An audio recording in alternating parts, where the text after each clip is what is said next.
சந்திரசேகரன் அவர் அந்த இடுப்புல கீழிட்டு போறாரு. எல்லாம் எங்கேயோ ஒரு இடத்துல எங்கேயோ ஒண்ணு இவரு யாரால சரி இயக்கப்படுறாரா? ஜனவரியில இருந்து இந்த எதிர்த்தரப்பினரோட இயர் பிளான் அரசாங்கத்தை வீட்டுக்கு அனுப்புறது எப்படி அப்படிங்கிறதுக்கான வேலை திட்டங்களை ஜனவரில இருந்து ஸ்டார்ட் பண்ண போறாங்க. அதுல ஆரம்பம் தான் தண்ணி தெளிச்சவங்க.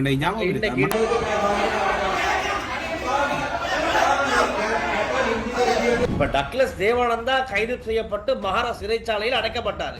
அவருக்கு என்ன நடந்துச்சுன்னு தெரியல. அது இப்படி தெரியாது. சிறைச்சாலைக்கு போறவங்களுக்கெல்லாம் சுகம் இல்லாம போயிருது. ஆனா உண்மையில இதுல பிள்ளையான் தைரிய சார் 2026 இருக்கு. அப்ப 2026 எதிர்பார்க்காதது எதிர்பாருங்கிற மாதிரி தான். என்ன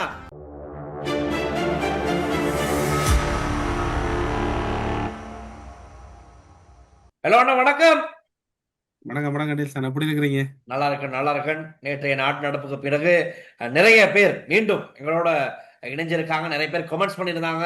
அப்படி இருக்கிற இடத்துல தான் இப்போ இன்னைக்கு நிறைய செய்திகள் வந்திருக்கு. கையில கண்டென்ட்கள் கிடைச்சிருக்கு. என்னன்னு சொன்னா, காலையிலே பதிவான செய்தான், தமிழரசு கட்சியின் நல்லூர் பிரதேச சபை உறுப்பினர் 4 கிலோகிராம் கஞ்சாவுடன் கைது. அதிரடி செய்தி, அதிரடி கைது. ஒரு மாதத்துக்கு முதல் தமிழ் தேசிய மக்கள் முன்னணி உறுப்பினர் மகன் கைதானார். ஞாபகம் இருக்காங்க? இப்ப தமிழரசு கட்சியில உறுப்பினர் கைதாயிருக்கிறார். 4 கிலோவுக்கு அன்னளவாக 4 கிலோ உறுதிப்படுத்தப்பட்டிருக்கு. எப்படியோ சப்ளை நடந்திருக்கு. கட்சிக்குள்ள ஆட்கள் இருக்காங்கன்னா, தமிழரசு கட்சிக்குள்ள இருந்திருக்காங்க, இல்லாம இல்ல. அப்படித்தான் நீங்க சொல்ற மாதிரி தான் இப்ப சனம் ஊருக்குள்ள சொல்றாங்க, சொல்லிக்கிட்டு இருக்காங்க. நடப்புக்கு வர முதல் ஊருக்குள்ள போனாப்புல டெலிபோனுகள் அடிச்சாப்புல, என்னப்பா எல்லா தமிழ் தேசியம் கஞ்சாவையும் அதையும் இதையும் போத்திட்டு இருக்கிறாங்க. ஒண்ணு கஞ்சா கடத்துறாங்க, இல்லன்னா கஞ்சா அடிச்ச மாதிரி பேசுறாங்க. இந்த பார்லமெண்ட் உறுப்பினர் அர்ச்சுனா இப்ப அவர் அப்படித்தான் சொல்லப்படுறாரு. இவன் என்னடாப்பா கஞ்சா அடிச்சுட்டு போச்சுறானா, இல்லடா குடிச்சு போட போச்சுறானா, அப்படித்தான் நாக்கள் கேட்கிறாங்க. ஏன்னா இந்த கதைகள் அப்படித்தான் இருக்கு. சற்று இல்ல, நல்லாவே நாகரிகமற்ற கதைகள்லாம் பார்க்கக்கூடியதாக இருக்கு. என்னன்னு சொன்னா, இப்போ நேற்றைய தினம் ஒரு ஊடக சந்திப்பு நடந்திருக்கு. அப்ப அர்ச்சுனா அதுல பார்லிமெண்ட் உறுப்பினர் என்ன சொல்றாருன்னு சொன்னா, 3ஆம் தேதி கஜேந்திரகுமார் பொன்னம்பலம் உட்பட இந்த குழுவினர் தொடர்ந்து தைட்டி விகாரைக்கு முன்பாக ஆர்ப்பாட்டத்தில் ஈடுபடுகிற குழுவினர் தைட்டி விகாரையை உடைக்க போவதாக ஒரு ஸ்டேட்மெண்ட் விட்டுட்டாரு. ஒரு சிங்கள மொழியில தான் அவர் பேசியிருக்காரு. சிங்கள மொழியில பேசும்போது இது சிங்கள மக்கள் மத்தியில ஒரு தீயாய் பரவி இருக்கு. எப்படின்னா, ஒரு பாரிய என்னடா அது எப்படா ஒரு தமிழன் விகாரை உடைக்கலாம் அப்படிங்கிற மாதிரி சிங்களத்துல நிறைய பேர் சிங்கள மக்கள் இப்போ கொந்தளிக்க ஸ்டார்ட் பண்ணிட்டாங்க. அது காரணம் பார்லிமெண்ட் உறுப்பினர் අර්චනාவோட அந்த பிரஸ் மீட் தான். තුන්වෙනිදා මතක තියාගන්න. තුන්වෙනිදා අපේ දමල මිනිස්සු ආවුසලා අර තිස්ස පන්සලට එකන් යනවලු ඒක කඩන්න කියලා. அப்படி இருக்கிற இடத்துல அவர் சொல்றாரு. என்னன்னு சொன்னா, சிங்கள மொழியில தான் பேசியும் இருக்காரு. அப்ப தெரிஞ்சுக்கலாம். இது சிங்கள சமுதாயத்துக்கு கொண்டு போயிட்டு சேர வேண்டிய ஒரு மெசேஜா தான் அவர் கொடுத்திருக்காரு. அப்ப இது நிறைய விமர்சனங்களுக்கு உள்ளாகி இருக்கு. அது எப்படி இவர் சொல்லலாம்? அது எப்படி இப்ப இன்னைக்கு கஜேந்திரகுமார் பொன்னம்பலம் அவர்களுடைய இல்லத்துல பார்லிமெண்ட் உறுப்பினருடைய இல்லத்துல ஒரு ஊடக சந்திப்பு நடந்த போது நான் அந்த இடத்துக்கு சென்று நான் நேரடியாக கேட்டுவிட்டேன். 3ஆம் தேதி நீங்களும் உங்களுடைய இந்த ஆர்ப்பாட்டத்தில் ஈடுபடுகின்ற குழுவினரும் தைட்டி விகாரை உடைக்க போறீங்களா அப்படின்னு ஒரு யார் சொன்னது அப்படின்னு நான் சொன்னேன். நமக்கு இந்த பார்லிமெண்ட் உறுப்பினர் அர்ச்சுனா உங்களை கூட தனிப்பட்ட ரீதியில நிறைய தாக்கிட்டு இருக்காருங்களா, பாக்குறீங்களா இல்லையான்னு தெரியல. ஆனா அவரோட யூடியூப்ல போட்டு அப்படி தவறா கிழிச்சுக்கிட்டு இருக்காரு. என்ன செய்ய போறீங்களோ தெரியல. அவர் சொன்னாரு, கண்டவர்களுக்கெல்லாம் பதில் சொல்ல எனக்கு அவசியம் இல்லை அப்படின்னு சொல்லிட்டாரு. ஆனால் இந்த தைட்டு விகாரை சம்பந்தமா கேட்ட போது சொல்லிட்டாரு, நாங்கள் சட்டவிரோதமா அந்த காணி சட்டவிரோதமா அந்த காணில விகாரை அமைக்கப்பட்டிருக்கு. அதை நாங்க சட்டத்தை கையில் எடுத்து போயிட்டு உடைக்க வேண்டிய எந்த அவசியம் இல்லை. அது சட்ட ரீதியாகவே அகற்றப்பட வேண்டும். அதுக்காக நாங்க போராடுவோம் அப்படின்னு ஒரு விஷயத்த சொல்லியிருக்காரு. சோ அர்ச்சுனா சொன்னது ஒரு போலியான செய்தி தான் அவர் குறிப்பிட்டிருக்காரு. இதன் பின்னணியில இப்படி சொல்றதால என்ன இருக்குமென்று நீங்க நினைக்கிறீங்க? இப்ப பாருங்க, இப்ப ஊருக்குள்ள சொல்லுவாங்கன்னு சொன்னால், ஏதாவது ஒரு முக்கிய விடயத்துக்கு எல்லாம் தயார்படுறதுக்குள்ள ஒரு ஆள் அடிச்சு விட்டுட்டு போவாரு. ஏதாவது அடிச்சு விட்டுட்டு போனது அப்புறம் அந்த போராக்களுக்கு பதட்டம் எல்லாம் பதட்டம் பண்ணக்குள்ள எங்களோட இவர் சந்திரசேகரன் அவர் அந்த இடுப்புல கிள்ளிட்டு போய் அந்த சிரிச்ச இப்ப எல்லாம் எங்கேயோ ஒரு இடத்துல ஒண்ணு இவரு யாரால சரி இயக்கப்படுறாரா அல்லது இவரா இப்படி இயங்கிக்கிட்டு இருக்காரா அப்படிங்கிறது ஒரு புரியாத புதிரா இருக்கு. அப்படி இருக்கிற இடத்துல தான் ஒரு லெட்டர் ஒண்ணு எனக்கு கிடைச்சிச்சு. இந்த லெட்டர் Facebookல கொஞ்சம் அங்கிட்ட கிட்ட ஷேர் ஆகிட்டு இருக்கு. சமீப காலமாக சர்ச்சைகளின் நாயகனாக வலம் வரும் டாக்டர் அர்ச்சுனா குறித்து வெளியாகியுள்ள மருத்துவ பரிந்துரை கடிதம் பொதுமக்களிடையே பெரும் அதிர்ச்சியையும் அச்சத்தையும் ஏற்படுத்தியுள்ளது. ஏன் அச்சத்தை ஏற்படுத்தியிருக்குன்னு உங்களுக்கு ஒரு கேள்வி வரலாம். அதை தொடர்ந்து வாசிப்போம் பாருங்க. இந்த அறிக்கையை ஆழமாக பரிசோதிக்கும் போது எத்தகைய ஆபத்தான ஒரு நபரிடம் இந்த அரசாங்கம் ஆயுதத்தை கொடுத்துள்ளது என்பது தெளிவாகின்றது. யாழ்ப்பாண போதனா வைத்தியசாலையின் மனநல ஆலோசகர் டாக்டர் எஸ் சிவதாஸ் அவர்களால் எழுதப்பட்ட இந்த பரிந்துரை கடிதத்தில் கூறப்பட்டுள்ள முக்கிய விடயங்கள். ஒரு மனநல ஆலோசகர் ஒருவரை பரிசோதித்து மேலதிக சிகிச்சைக்கு பரிந்துரைக்கின்றார் என்றாலே சம்பந்தப்பட்ட நபர் மனரீதியாக பாதிக்கப்பட்டுள்ளார் என்பது மருத்துவ ரீதியாக உறுதிப்படுத்தப்பட்ட உண்மை. அர்ச்சுனாவுக்கு அடிக்கடி நெஞ்சுவலி அதாவது செஸ்ட் பெயின் ஏற்படுவதாக குறிப்பிடப்பட்டுள்ளது. பல நேரங்களில் கடுமையான மன உளைச்சல் மற்றும் மன அழுத்தத்தினால் இத்தகைய வலிகள் ஏற்படுவதும் வழக்கம். இதய நோய் நிபுணரின் அறிக்கையில் ஆரம்ப கட்ட முடிவுகள் சீராக இருந்தாலும் அவர் இடிடி போன்ற டெஸ்டுகளை செய்வது நல்லது அப்படிங்கிற மாதிரி இந்த லெட்டர் தொடர்ந்து போகுது. ஆகவே ஏதோ இது யாருக்கு எழுதின கடிதம் டெல்சான்? இது இந்த கடிதம் சோசியல் மீடியாவுல வைரல் ஆகிட்டு இருக்கு. இது உண்மையான கடிதமா இல்ல ஒரு டாக்டரோட சீல் ஒண்ணு அங்க இருக்கு. ஆங்கிலத்துல தான் இந்த இது போட்டிருக்கு. டாக்டர் அர்ச்சுனா 38 years அப்படின்னு ரெக்கமெண்ட் அவரை பத்தி தான் இதுல எழுதப்பட்டிருக்கு. டாக்டர் ஆர் அர்ச்சுனா 38 years பிராக்கெட்ல போட்டு ஒரு லெட்டர். டாக்டர் சிவதாஸ் சிவதாஸ் தான் எழுதியிருக்காரு. டாக்டர் சிவதாஸ் தான் பேர் போடப்பட்டிருக்கு. யாருக்கு வந்து டாக்டர் இன்னொரு டாக்டருக்கு எழுதியிருக்காரு. சோ ஒரு டாக்டர் இன்னொரு டாக்டருக்கு எழுதியிருக்காரு. சம்பந்தப்பட்ட இந்த வைத்தியர் ஆர் அர்ச்சுனா என்கின்ற டாக்டர் வைத்தியர் 38 வயது. இவரை கொஞ்சம் செக் பண்ணுங்க அந்த மாதிரி தான் எழுதப்பட்டிருக்கு. ஒருவேளை ஒரு மன நோயோட சம்பந்தப்பட்ட மாதிரி தான் இந்த கடிதம் எங்களுக்கு காணக்கூடியதாக இருக்கு. நாங்க அப்படி ஒரு ஆளுக்கு அப்படி ஒரு நம்ம சொல்ல முடியாது. லெட்டர் வளம் வந்து கொண்டிருக்கு. இதை செக் பண்ணணும். இது யார் எழுதுறது, உண்மையான லெட்டரா, இது இல்லாட்டி பார்லிமெண்ட் உறுப்பினருக்கு எதிராக ஒரு அபகீர்த்திக்கு ஏற்படுத்தும் பேன் பண்ணி செய்யறாங்களா, இல்லாட்டி உண்மைக்குமே இந்த லெட்டர் ஏற்றுக்கொள்ளக்கூடியதா அப்படிங்கறத நாங்க பார்க்கத்தான் வேணும். ஒன்றுதான் டெல்சான், உங்களோட செயற்பாடுகள் தான் நீங்க யாருன்றத வெளியில காட்டு. நிச்சயமா சொல்லலாம். இப்ப என்னன்னா கடந்த காலங்களா இருக்கலாம், நம்ம அண்மித்த கால பகுதிகளில் தமிழ் அரசியல்வாதிகள்னு ஏதோ ஒரு மரியாதை இருக்கும் இல்லைங்கிறீங்களா? ஏதோ ஒரு ரீதியில மரியாதைங்கிறது இருக்கும். சிங்கள அமைச்சர்கள் கூட தமிழ் பார்லிமெண்ட் உறுப்பினர்களை பார்த்த ஒரு மரியாதை இருக்கும். ஏன்னா அவங்க நடந்து கொள்ற விதம் அமைதியா. ஆனா இன்னைக்கு அது தலைகீழா மாறி இருக்கு. இப்ப பார்லிமெண்ட் உறுப்பினர் அர்ச்சுனாவுடைய நடவடிக்கைகள், பேச்சுகள் எல்லாம் பார்க்கும் போது பாராளுமன்றத்துல உங்களுக்கு ஞாபகம் இருக்கு அடேல்சான், இந்த சாவகச்சேரி பகுதியில இந்த போராட்டத்தை ஆரம்பிக்கக்குள்ள ஒரு சுமூகமான விடயமா நல்ல விடயமா தான் அந்த போராட்டம் தொடங்குது. அந்த நாடாளுமன்றம் சென்றதுக்கு பிறகுதான் அவர் மீதான விமர்சனங்களும் அவர் மீதான கருத்துக்களும் அதிக அளவுல முன்வைக்கப்படும். அப்ப இப்போ இப்ப இன்னைக்கு கூட இந்த இவர் பார்த்த இவர் இந்த தைட்டு விகார சம்பந்தமான காணி உரிமையாளர் ஒருவர் ஒரு ஊடக சந்திப்பு நடத்தி சொல்லியிருக்காரு, இந்த விஷயத்துல நீங்க தலையிடாதீங்க, அதை நாங்க பாத்துக்கிறோம். போராடுறோம் கத்திரம் இந்த வைத்தியர் திரும்ப சொல்றார். தண்ட சுயநலத்துக்காக சாவச்சேரி வைத்தியசாலையில போராடித்தான் எம்பியா வந்தவர். கையெடுத்து கும்பிடுறோம், வைத்தியரை நீங்கள் தகுந்த வைத்தியராக இருந்தால், நீங்கள் தெல்லிப்பளை ஆஸ்பத்திரிக்கு போய் வர இல்லையாக இருந்தால் தயவு செய்து எங்கட பிரச்சனையிலிருந்து விலகுங்கோ. நீங்கள் கதை கேட்க நிதானமாக கதையுங்கோ. தமிழர் மரபை மீறி கதைக்கிறீங்கள், கலாச்சாரத்தை மீறி கதைக்கிறீங்கள். போற எல்லாரையும் எத்தனை படிச்ச நீங்க கேட்கிறீங்கள். தையட்டி பட்டி நிப்பாட்டுங்கோ, ஆக்களை தனிப்பட்ட ரீதியில் தாக்குறத நிப்பாட்டுங்கோ. உங்கள் மேல மதிப்பு இருக்கு, உங்களோட கதையின் மேல மதிப்பு இருக்கு. பாராளுமன்றத்தில் கத்துறதுக்கு ஒரு ஆள் தேவை. சரியானதை கத்துங்கோ, சரியானதை கேள்வி கேளுங்கோ. தையாட்டி விகார ஒன்றுமே வைத்தியர் அர்ஜுனாவுக்கு தெளிவாக சொல்றோம், எந்த ஒரு டிக்ளரேஷன் வழிபடுத்தல் உறுதியுமே இல்லை. இதெல்லாம் சுதந்திரத்துக்கு முதல்ல இருந்து பரம்பரையா வந்தது. கலாச்சாரமா பேசுங்க, நம்ம கலாச்சாரத்தை விட்டு கொடுத்து பேசாதீங்க, ஒரு கொஞ்சம் ஒழுக்கமா பேசுங்க அப்படிங்கிற மாதிரி அவரு பார்லிமெண்ட் உறுப்பினருக்கு சொல்லிக்கிறாரு. இப்ப ராமநாதன் அர்ச்சுனா பத்தி நாங்க பேசுறோம், ரொம்ப பேச தேவையில்லை, ஏன்னா சமூக வலைத்தளங்கள் சம்பந்தமா தொடர்ந்து பேசுறாங்க. அதை விட்டுருவோம். அதை விட்டுட்டு அடுத்து நான் வரேன், இன்னொரு போஸ்ட் பார்த்தேன் Facebookல. இது சம்பந்தமா நான் உங்கள்கிட்ட தான் கேட்கணும், ஏன்னா இது சம்பந்தமா உங்களுக்கு தான் கொஞ்சம் ஆழமா தெரியும் நினைக்கிறேன். ஒருவர் என்ன சாமான்டா அப்படி சாமானா கேளுங்க. சரி, அது இந்த சாமான் பத்தி உங்கள்கிட்ட தான் கேட்கணும். இந்த சாமானை பத்தி கொஞ்சம் சொல்லுங்க. என்னன்னா, எங்களுக்கு தெரியும், நாங்க இதுக்கு முதல்ல நிகழ்ச்சியில பேசியிருக்கோம். அந்த கலைத்துறைப்பற்று அந்த நிலத்துல தூக்கிக்கிட்டு ஓய்வு எடுத்துக்கிட்டு இருந்தார் ஒருவர். அவர் போஸ்ட் ஒன்று போட்டிருக்காரு. தவிசாளர் யாழ்ப்பாண மையவாத அரசியல் இனியும் எமக்கு வேண்டாம், எம்மை நாமே ஆளுவோம், வாருங்கள் தோழர்களே. இப்ப சபையும் கைவிட்டு போயிருச்சு. இப்ப கைவிட்டு போனதுல இவர் இப்படி ஒரு போஸ்டர் போட்டிருக்காரு. இது என்னது? யாழ்ப்பாண மையவாத அரசியல் அப்படிங்கிறதுல இவர் என்ன சொல்ல வராரு? நீங்க கொஞ்சம் சொல்லுங்க பாப்போம். நீங்க நான் நினைக்கிறேன் அந்த கரதுரை பற்றி தவிசாளரை பற்றி தான் கேட்கறீங்க. அவர் யாரு எஸ்ஏபி சஜித் பிரேமதாசாவுக்கு ஆதரவா மேடையில பிரச்சாரம் செய்தவர்.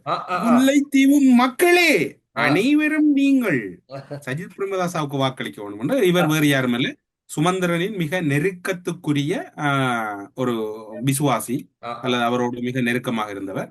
இந்த யாழ்ப்பாண மையவாதம் என்றது லோகேஷ் அவர் அந்த தவிசாளர் சொல்றது முன்னாள் தவிசாளர் சொல்றது எந்த அளவு பொருந்துமோ தெரியாது. ஆனா யாழ்ப்பாண மையவாதம் என்றது தமிழ் பகுதியில கூடுதலாக கதைக்கப்படுறது. இது பிரதேசவாதம் இல்ல, மையவாதம். வடிவ விளங்கி கொடுங்க. இதை கடந்த காலங்கள்ல பயன்படுத்தினு சொன்னா இந்த தமிழ் கட்சிகள், குறிப்பா இந்த தமிழரசு கட்சி அல்லது அந்த தமிழ் தேசியம் பேசக்கூடிய கட்சிகள் யாழ்ப்பாண மையவாதம், அதாவது அந்த தீர்மானிக்கிறது முடிவெடுக்கிறது தங்களை மீறி யாரும் செய்திடக்கூடாது, தாங்க தான் இதுல முதன்மையான ஆக்கள். உங்களுக்கு தெரியுமோ தெரியாது, இப்ப அண்மையில சேர்த்தது ராசதுரை என்று சொல்லி சொல்லியல் செல்வன் ராசதுரை என்று மட்டக்களப்பில் ஒரு முன்னாள் நாடாளுமன்ற உறுப்பினர், 90 வயது கடந்தவர். அவர் தமிழரசு கட்சியில தலைவரா இருந்த சூழ்நிலையில அமிர்தலிங்கம் அவரோட தலைமை பதவியை வழங்காம அவர் அந்த இடத்துல இருந்து நகர்த்துது. அதுவும் ஒரு யாழ்ப்பாண மையவாதம் உண்டு. அண்டைக்கு பேசப்பட்ட இந்த தொடர் தவற யார் விடுறன்னு சொன்னா தமிழரசு கட்சியா. அதன் பிறகு பாத்தீங்கன்னா அண்மை கால சம்பவம் ஸ்ரீதரன் தலைவரா தெரிவு செய்யப்படுறார். ஸ்ரீதரன் யாழ்ப்பாண மாவட்டத்துக்கு வெளியில் இருக்கிறதால ஸ்ரீதரனையும் இந்த யாழ்ப்பாண மையவாதம் வெளியில போடுது. அந்த யாழ்ப்பாண மையவாதத்துல வெளிப்பாடுதான் அந்த வழக்குகள் அல்லது 1000 வியாக்கியானங்கள் எல்லாம் இருக்கலாம். இப்ப லோகேஷ் சொன்னது சரியா பிள்ளையான்றது இங்க முக்கியம் இல்லை, ஆனா சொன்ன கருத்து அந்த கட்சியில இருக்கு ஆண்டாண்டு காலமா. இந்த யாழ்ப்பாண மையவாதம் தான் அதை ஆட்சி செய்யுது. அதுல குறிப்பா பாத்தீங்கன்னா கிழக்கு மாகாணத்திலிருந்து ஸ்ரீநேசன் தலைவராக தெரிவு செய்யக்கூடாதுன்றத அந்த தமிழரசு கட்சி, இப்ப வடக்கு கிழக்க பொறுத்தவரை சொல்ல போனா யாழ்ப்பாணம், மட்டக்களப்பு, முல்லைத்தீவு, மன்னார், கிளிநொச்சி மக்கள் ஒன்றா இருக்கிறாங்க. இந்த கட்சிகள் வந்து அதை கவனமா பாதுகாக்குது. இந்த தலைவர் என்றால் எங்க இருக்க வேணும், செயலாளர் என்றால் எங்க வர வேணும்ன்றதை யாழ்ப்பாண மையவாதத்தை வளர்க்கிற தமிழரசு கட்சி. ஸ்ரீநேசனை தடுத்ததும் யாழ்ப்பாண மையவாதம் தான், ஸ்ரீதரனை தடுத்ததும் யாழ்ப்பாண மையவாதம் தான். இப்ப இன்னொரு சமாச்சாரம் போகுது. அண்மையில மாமனிதர் ஜோசப் பர்ராசிங்கத்தின நினைவு நாள் அனுஷ்டிக்கப்பட்டது. அதுல ஜனாதிபதி பொது வேட்பாளர் வந்து அரியநேந்திரம் போயிருக்கிறார். உடனடியா சாணக்கியன் அவர்கள் இந்த இடம் முழுக்க அடிச்சு சொல்லி இருக்கிறார். அதுக்கு இவர் அழைச்சது யார், அழைச்சாக்கள் உடனே தூக்கணும் கட்சியில இருந்து. இப்ப இன்னும் ஒரு இது கடிதம் வரல, இனித்தான் வரப்போகுது. இப்ப கடிதம் கொண்ட அந்த பதில் செயலாளர் சொல்லி இருக்கிறார், நீங்க கடிதம் கொண்ட இப்படி எழுதுங்கோ, அப்ப அதுக்கேற்ற மாதிரி நான் அவங்கள கட்சியில இருந்து விளக்கம் கோரி. இப்ப அந்த பதில் செயலாளர் நிலப்பாடு என்னென்றால் இந்த கட்சியில விளக்கம் கோர்றது அனுப்புறது தான் மேல வருது. ஆனா அந்த சூழ்நிலையில இப்ப நடந்திருக்கிற செயற்பாடு என்னன்னு சொன்னால் இன்னொரு கடிதம் வரப்போகுது. யார் அழைக்க சொன்ன பின்னணி என்ன வேண்டெல்லாம் பார்த்து இப்ப இன்னும் ஒரு கடிதம் மார்ட்டின் ரோட்ல தயார்படுறதுக்கு அந்த இப்ப எப்படி இந்த கோரிக்கை வரவணும்ன்ற கடிதம் மார்ட்டின் ரோட்ல இருந்து அனுப்பப்பட்டிருக்குது. இப்ப சாணக்கியன் அணி அந்த கடிதத்துக்கு திரும்ப நகல் எடுத்து ஒப்பமிட்டு திரும்ப அனுப்ப போறாங்க. அதுக்கப்புறம் அங்க இருந்து விளக்கம் கோரி வரும். இன்னும் ஒரு தகவலை சொல்றேன் டேல்சா. இப்ப இன்னும் ஒரு சம்பவம் நடந்திருக்குது. தம்பலகாமம் பிரதேச சபையில் தவிசாளர் தெரிவில் கட்சியின் கட்டுப்பாட்டை மீறி வாக்களித்த ஒரு நபர் தொடர்பில் இதுவரை எந்த ஒரு நடவடிக்கையும் எடுக்கல. தம்பலகாமம் பிரதேச சபையில் என்ன நடக்குன்னு சொன்னா 2022 உள்ளூராட்சி சபை தேர்தலில் தமிழரசு கட்சி சார்பாக ஒருவர் வாக்களிக்கிறார். அதே போன்று முன்னர் கட்சி குறிப்பிட்டது போன்று முஸ்லீம் காங்கிரசுக்கு வாக்களித்தார். ஆனால் ஒருவர், அந்த குறித்த நபர் முஸ்லீம் காங்கிரசுக்கு எதிராக சஜித் அணி ரிஷாட் அணிக்கு வாக்களிச்சிருக்கு. அவருக்கு பிரதி தவிசாளர். ஆனா அவருக்கு விளக்கம் கோரி சுமந்திரன் கடிதம் அனுப்பல. இப்ப அதாவது குருக்கள் மிஞ்சினா குற்றம் இல்லை, சீசர் மிஞ்சினா தான் குற்றம் ஒரு கருத்து சொல்லுவாங்க ஊருக்குள்ள. அது மாதிரித்தான் இப்ப வந்து இவருக்கு எதிராக கடிதம் இல்லைன்னா அவர் சுமந்திரன் ஆதரவாளர். ஏன் கரதுரை பற்றி தவிசாளருக்கு எதிராக கடிதம் போனேன்டா அவரை இயக்குறது இன்னும் ஒரு அந்த அந்த கடிதத்துக்கு அனுப்ப சொல்லி இவரை இயக்குறது. அப்ப பதில் செயலாளர் கடிதம் அனுப்பலைன்னா பதில் செயலாளர் நிலைமை மோசமாயிரும். அது மாதிரி தான் இப்ப மட்டக்களப்பில் ஜோசப் பர்ராஜசிங்கத்திர நிகழ்வுக்கு அரியநேந்திரன் அழைக்கப்பட்டதால மீண்டும் ஒரு கடிதம் போகுது. அதாவது வைத்தியர் ஸ்ரீநேசன் போன்றவர்களையும் கேள்வி கேட்டா ஒரு கடிதம் போகுது, எப்படி இவர் அழைச்சனீங்கன்னு. அதுக்கான தயார்படுத்தல்களை சாணக்கியன் தயார்படுத்தி கொண்டிருக்கிறார் என்றுதான் அங்க இருக்கக்கூடிய தகவல். சாணக்கியன் ஒரு குறித்த நபரோட பேசி இருக்கிறார். நீங்க எப்படி இந்த கடிதம் அனுப்புவீங்க, இவர் யாரு கூப்பிட இல்ல இவர் ஓகே எல்லாருக்கும் சேர்த்து நான் கடிதம் அனுப்புறோம். இப்போ பதில் செயலாளர் கடிதம் அனுப்ப போறேன். இந்த இதுக்கு பிறகு அந்த கடிதம் வரும்னு நினைக்கிறேன். நாங்க முன்கூட்டியே சொல்லத்தானே முன்கூட்டி சொல்றதானே நம்ம ப்ரோக்ராமே. நாட்டு நடப்பு தானே எல்லாம்.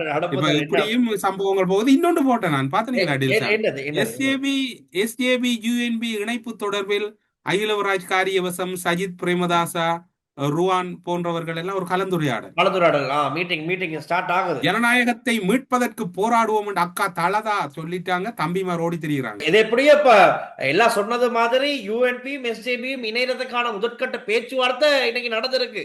அந்த வீடியோ தான் இப்ப நமக்கு வெளிக்காட்டுது. அத இப்ப சொன்ன மாதிரி செய்ய போறாங்க போல. ஜனவரியில இருந்து இந்த எதிர்த்தரப்பினரோட இயர் பிளான் வந்து அரசாங்கத்தை வீட்டுக்கு அனுப்புறது எப்படி அப்படிங்கிறதுக்கான வேலை திட்டங்களை ஜனவரில இருந்து ஸ்டார்ட் பண்ண போறாங்க. அதுல ஆரம்பம் தான் தண்ணி தெளிச்சவங்க. இன்னைக்கு காலி மாநகர சபையில சம்பவம் நடந்திருக்கு. அந்த அசிங்கமான அரசியல் அதுல எனக்கு உண்மையா புரியல. அந்த சிங்களத்துல பேசுறது என்னன்னா, உங்களை போல சிங்களம் நல்ல கொந்தட்ட கத்தாக்குறேன் මම ටික ටික පුළුවන්න්නේ මල්ලි. ඔයාගේ ඉන්නවා නම් ලංකාවේ කොන්දට කතා කරනවා, කොන්දට ලියනවා, ඔක්කොම කොන්දයි. அப்ப அதுல கணக்க விஷயங்களை சொல்றாங்க டில்சன். அது என்ன பிரச்சனைனா, இப்போ காலி மாநகர சபை வந்து இப்ப என்பிபி வசம் தான் இருக்கு. இருந்தாலும் கூட இப்ப பட்ஜெட் வாசிக்கும் போது அதுக்கு வந்து எதிர்த்தரப்பினர் அதிகமாக வாக்களிச்சதான் சொல்லப்படுது. அப்போ மேயர் என்ன செஞ்சிட்டாரு, எதிர்த்தரப்பினரோட வாக்குகளையும் சேர்த்து ஆதரவா வாக்களிச்சுட்டாங்க அப்படிங்கிற மாதிரி இவர் வந்து சொல்லிட்டாராம். இப்ப இதுக்கு எதிர்த்தரப்பினர் வந்து மேயர் ஒரு கள்ளன் எதிர்ப்பு கோஷங்கள் எழுப்பின் போது மாநகர சபையின் அரசு அதிகாரிகள் வந்து அமரும் போது அவங்களுக்கு எதிராக கூச்சல் குழப்பத்தை ஏற்படுத்தி அங்க ஒரு அமைதியின்மை ஏற்பட்டு, நீ எல்லாம் கள்ளர்கள்னு தண்ணி எடுத்து பெண்கள் அங்க இருந்த ஆண்கள் எல்லாத்துக்கும் தண்ணி அடிச்சிருக்காங்க. யூஎன்பி, எஸ்ஜேபி, எஸ்எல்பி ஜனநாயகத்தை மீட்க போகும் எதிர்த்தரப்பின் ஒன்றிணைந்த எதிர்கட்சியினர் எல்லாம் சேர்ந்து அரசு அதிகாரிகளுக்கு தண்ணி அடிச்சு விளையாண்டு இருக்காங்க.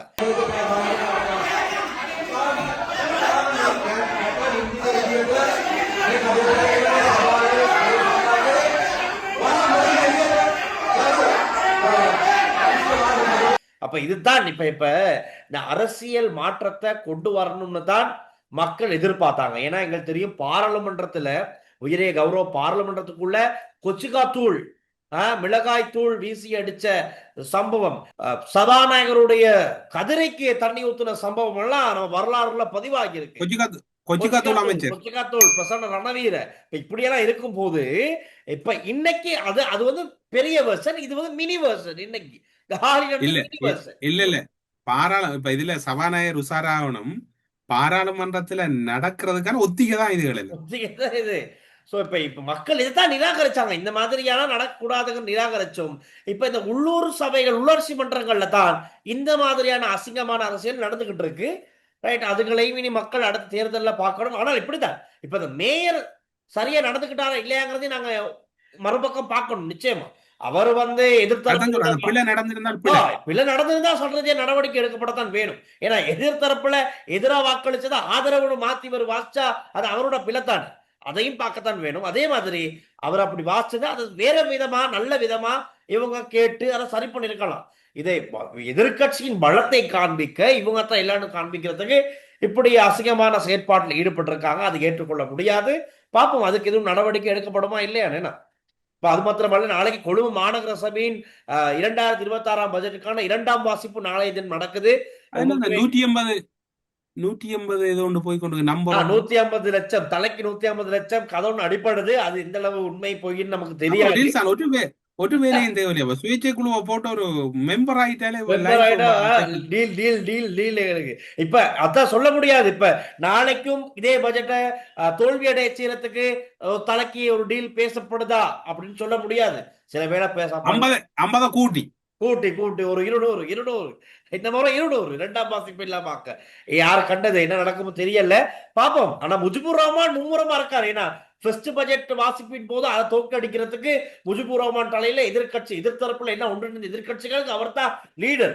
எப்படியாச்சும் கொழும்பு பட்ஜெட்டை நாங்க தோற்கடிக்கணும், எங்களுக்கு தான் அதிகாரம் வந்துருச்சுன்னு அவர் கத்தி கூச்சல் இட்டு இருந்தாரு. அடுத்த நாள் இல்ல அப்படி நான் சொல்லல, அந்த மாதிரி கதையை மாத்திட்டார், பிளேட்டை மாத்திட்டார் அவர். அப்படியே இப்ப நாளைக்கு 2ஆம் வாசிப்பு நடக்க போது என்ன நடக்கும்னு பார்க்கலாம். ஆனா பட்ஜெட்டை பத்தி சொல்லணும்னா நிறைய நல்ல விஷயங்கள் தான் குறிப்பிடப்பட்டிருக்கு.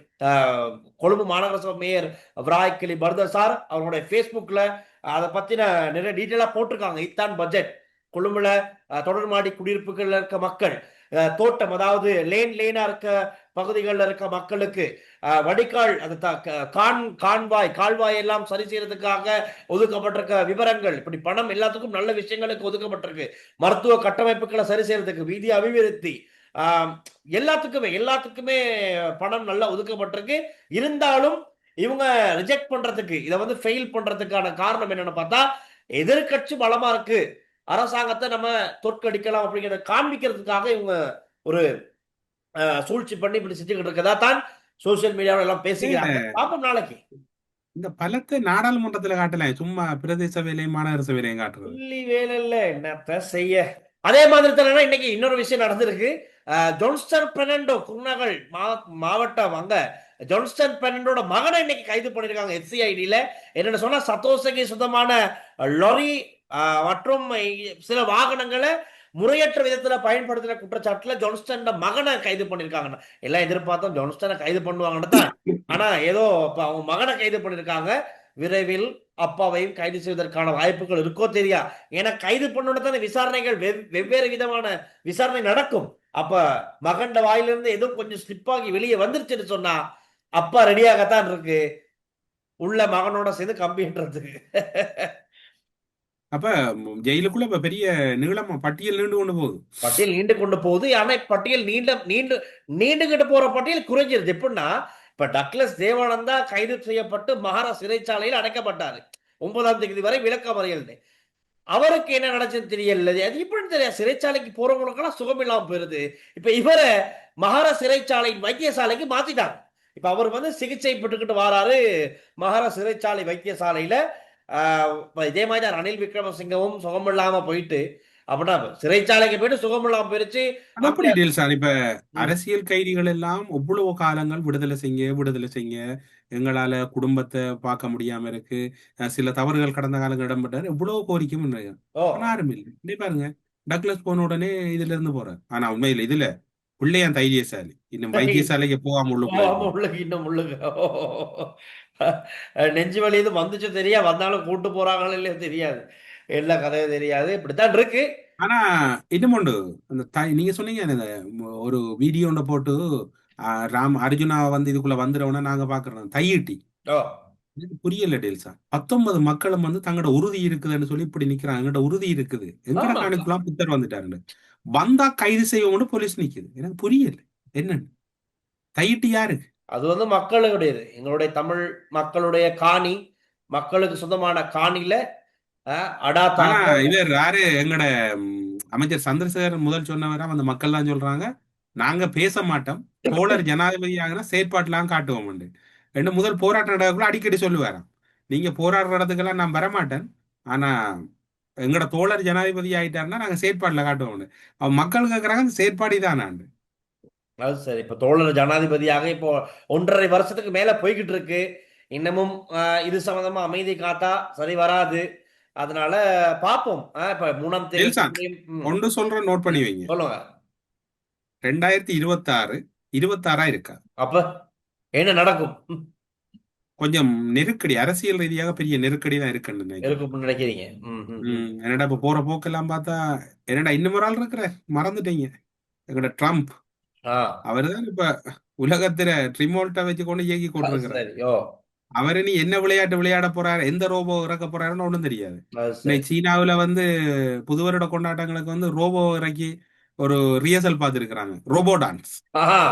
அப்ப 2026 எதிர்பார்க்காதது எதிர்பாருங்கிற மாதிரி தான். என்ன நிறைய விஷயங்கள் இருக்கத்தான் பொது. சரி பார்ப்போம் எது எப்படி இருக்கணும். 2025 லாஸ்ட் டே நாளைக்கும் நாட்டு நடப்புல 2025 நாங்க ஒரு சம்மரி பண்ணுவோம். நாளைக்கு நாங்க ஒரு சம்மரி. இந்த மக்கள் நீங்க ஏதாவது பேச வேணும் அல்லது நீங்க ஏதாவது நல்ல சுவாரஸ்யமான விடயங்கள் அரசியல் ரீதியா கருத்துக்களை முன்வைக்கணும்னு பின்னூட்டங்கள்ல தெரிவிங்க, நாங்களும் அதை முன்வைக்கிற தயாரா இருக்கிறோம். 2026 இன்னும் லேட்டஸ்டா புதுசா ஸ்டைலா கெத்தா எல்லாம் நாட்டு நடப்ப நாங்க ரேஞ்சை மாத்தி புதுசா செய்யலாம். என்ன நிச்சயமா.